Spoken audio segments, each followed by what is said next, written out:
The truth is that the circumstances of 1971 are not the circumstances of 2025. We just wanted to teach the terrorists a lesson.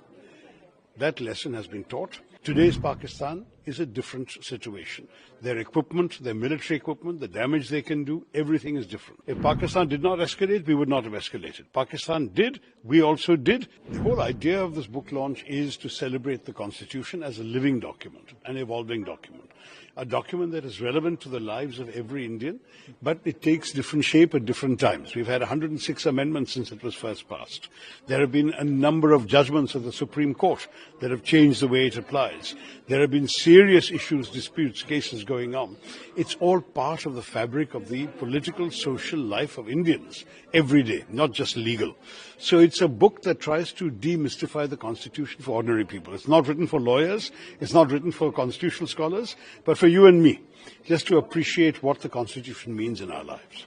Sir, a big development happened between India and Pak. Sir. What's your take on it? Because now on all social media, Indira Gandhi is trending, and Congress party is saying that Indira is iron lady. You see, the fact is that, to my mind, we had reached a stage where the escalation was needlessly getting out of control. Peace is necessary for us. The truth is that the circumstances of 1971 are not the circumstances of 2025. There are differences.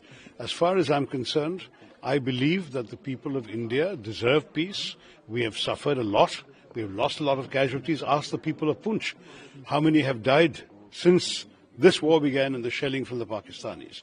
I'm not saying that we should always stop wars. When there are reasons to continue them, we should continue. But this was not a war we intended to continue. We just wanted to teach the terrorists a lesson. That lesson has been taught. I'm sure the government will continue trying to identify and track the specific individuals who did the horrors of Pahalgam. But as far as this particular conflict with Pakistan was concerned, there was no reason to risk the loss of more lives and limbs and fortunes. We need to focus on the well-being and prosperity of Indian people, of growth, development, progress. I think the peace is the right way to go at this stage. Sir, India's position on terrorism will be, remains the same.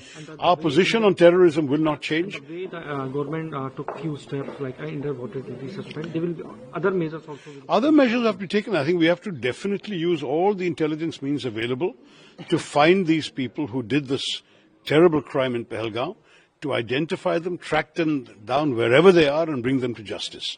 That is indispensable. It may not happen overnight. It may take months, it may take years, but we will have to do it. No one should be allowed to get away with killing innocent Indian civilians.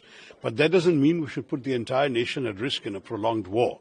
So I'm in favor of peace, but I do not in any way suggest that we should stop the quest to find these terrorists and bring them to justice. One last question, sir. Are you happy with the Prime Minister Modi's step, and you're still missing Indira Gandhi ji?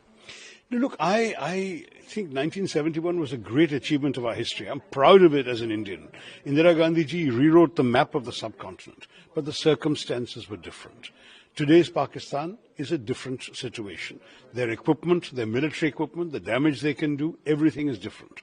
And the circumstances of Bangladesh, we were fighting a moral cause to actually bring people to freedom and liberation. That was a completely different story. This is a different story. We would have ended up with a much longer, protracted conflict with a lot of loss of life on both sides, a lot of damage, a lot of expense. Is this the biggest priority for India today? No, it's not. We wanted to teach those who had sent these terrorists across that there is a price to be paid. We still have to catch the individual terrorist perpetrators, but we do not need to tie the whole country down in a war. That is something I've been very clear about from the start. India did not, I believe, at any stage see the action of the 7th as the beginning or the opening salvo of a long, protracted conflict. For us, it was one-off. We'll do it. If Pakistan did not escalate, we would not have escalated. Pakistan did. We also did. It was getting to a point where if it continued like this, we would needlessly have been caught into a long, drawn-out war without a clear objective at the end of it. Liberating Bangladesh is a clear objective. Just keeping on firing shells at Pakistan is not a clear objective. You see the